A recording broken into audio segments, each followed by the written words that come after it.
ஒரு லெவலுக்கு மேல நடிக்க முடியாது. ம். ரியல் லைஃப்ல.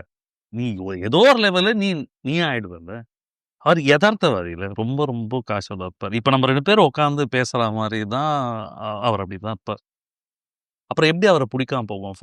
ஆல்மோஸ்ட் ஒரு செலிபிரிட்டி சன் அவ்ளோ பெரிய ஆக்டரோட பையன லான்ச் ஆவறாரு இந்த படத்துல. முரளி சார் ஒரு நாள் கூட செட்டுக்கு வரமாட்டாரு. என்னோட டெய்லி பேசுவாரு. தப்பி தவறி கூட படத்த பத்தி பேசவே மாட்டார்.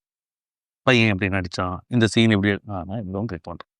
டைரக்டர் சார், நீங்க பார்த்துப்பீங்க டைரக்டர் சார். அப்புறம் எங்க அண்ணன் இருக்காருன்னா தியாகு சார். ம். I should bother about I found that to be அதே மாரி அவர மொக்க பண்ற மாரி தான் அந்த scene.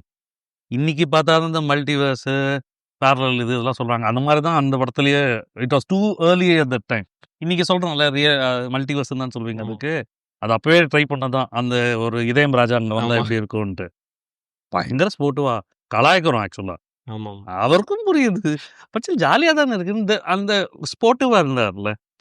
That was so nice.